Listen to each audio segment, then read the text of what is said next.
আসসালামু আলাইকুম প্রিয় দর্শক, আশা করি সবাই ভালো আছেন। সবাইকে পবিত্র ঈদের শুভেচ্ছা। ঈদ মোবারক। আজকে ঈদের দিনে আমি বানাবো বিফ বিরিয়ানি। খুব সহজ, ঘরে থাকা মশলা দিয়ে, ঘরে থাকা উপকরণ দিয়ে আপনারা খুব সহজে বানিয়ে নিতে পারবেন। এই বিফ বিরিয়ানিটা কোরবানের সময়, কোরবানি মাংস দিয়ে এই বিফ বিরিয়ানিটা খুব সহজে বানিয়ে নিতে পারবেন।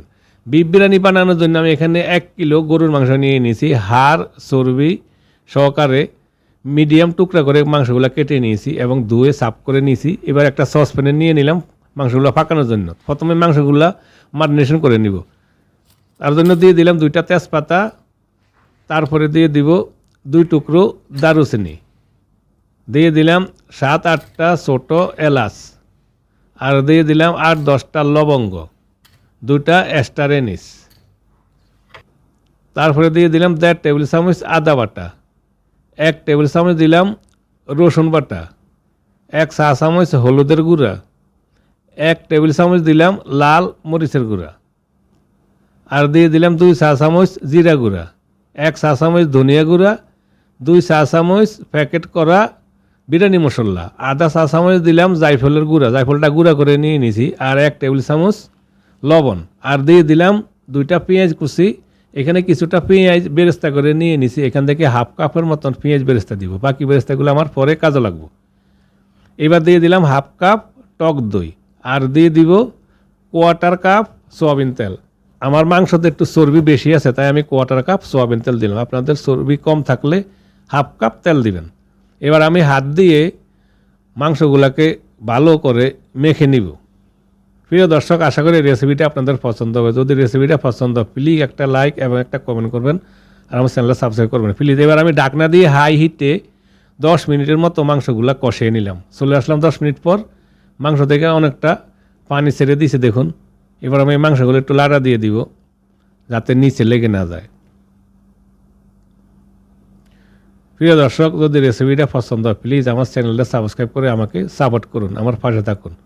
এবার দিয়ে দিলাম 2 কাপের মতো গরম পানি। মাংসতে আপনারা গরম পানিটা দেওয়ার চেষ্টা করবেন। ঠান্ডা পানি দিলে মাংস শক্ত হয়ে যায় আর সহজে নরম হইব না। গরম পানিটা দিলে মাংসটা খুব সহজে নরম হয়। এইবার আমি লাড়া দিয়ে তারপরে ঢাকনা দিয়ে ততক্ষণ পর্যন্ত আমি মাংসগুলো পাকিয়ে নিব যতক্ষণ না মাংসগুলো নরম হয়ে ভালোভাবে পাক হয়ে যায়।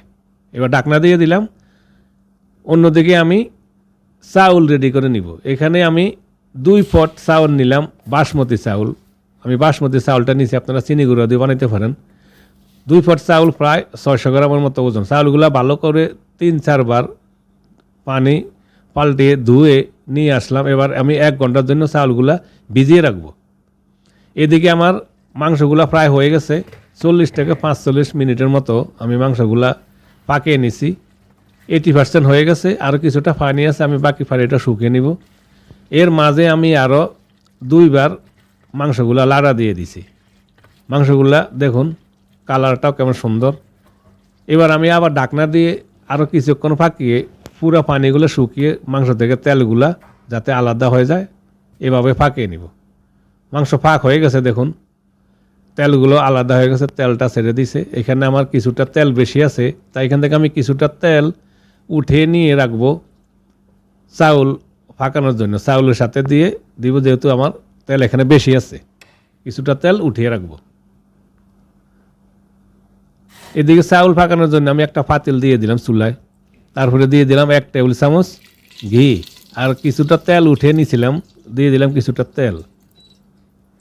এবার দিয়ে দিলাম 1 টেবিল চামচ রসুন ছেঁচা আর আধা টেবিল চামচ আদা বাটা। আদা রসুনগুলো প্রায় 5 সেকেন্ডের মতন একটু ভেজে নিলাম।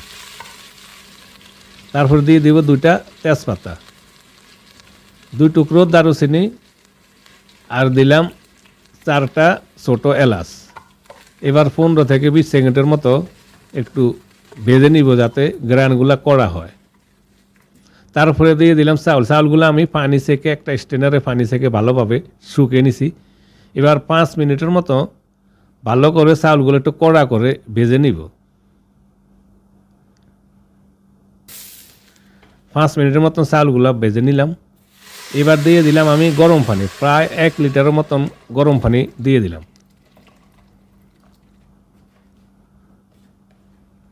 তারপর একটু লাড়া দিয়ে দিব। এখানে আমি 2 টেবিল চামচ গুঁড়ো দুধের সাথে হাফ কাপ পানি দিয়ে একটা দুধের মিশ্রণ বানিয়ে নিয়েছি। আপনারা গরুর দুধও দিতে পারেন হাফ কাপ। আর দিয়ে দিলাম পরিমাণ মতন কিছুটা লবণ, আর 6-7টা দিলাম আস্ত কাঁচামরিচ। আমি হাফ টেবিল চামচের মতো লবণ দিয়ে দিছি। আপনারা একটু লবণটা দেখে পরিমাণ মতো একটু লবণ দিবেন, লবণের টেস্ট দেখে। এবার দিয়ে দিব পাক করা মাংসগুলো, আমি ঢেলে দিয়ে দিব।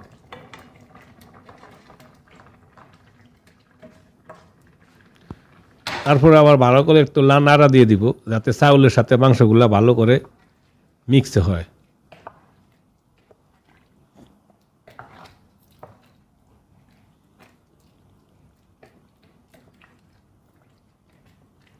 তারপর আমি ঢাকনা দিয়ে মিডিয়ামের থেকে লো হিটে আমি বিরিয়ানিগুলা 10 মিনিট দমে রাখবো। দমে রাখা মানে একটা লো হিটে 10 মিনিট দমে রাখছে। আমার বিরিয়ানি হয়ে গেছে দেখুন। আমি নিচে থেকে এবার একটা লাড়া দিয়ে দিব, যাতে উপরের চাউলগুলো যাতে নিচে যায় আর নিচের চাউলগুলো যাতে উপরে আসে। বিরিয়ানি হয়ে গেছে। বিরিয়ানিটা কেমন জড়জড়া হয়েছে দেখুন, সুন্দর কালারটা, একটা সুন্দর একটা কালার আছে। এবার দিয়ে দিলাম 1 টেবিল চামচ ঘি,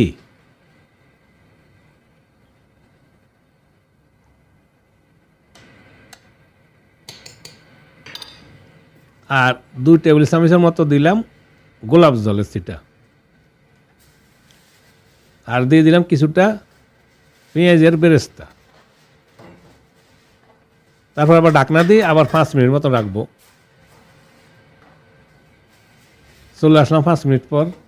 হয়ে গেছে আমার বিফ বিরিয়ানি। খুব সহজে বিফ বিরিয়ানি বানানো যায়। আপনার এই কোরবানের সময় কোরবানের মাংস দিয়ে বিফ বিরিয়ানিটা বানিয়ে পরিবেশন করতে পারেন গরম গরম।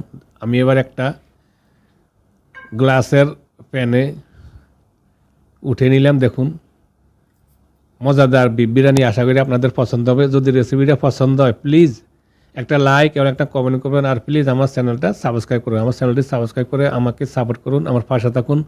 ধন্যবাদ। সবাই ভালো থাকুন, সুস্থ থাকুন। পবিত্র ঈদ হোক আপনাদের জীবনে আনন্দময়। আল্লাহ হাফেজ।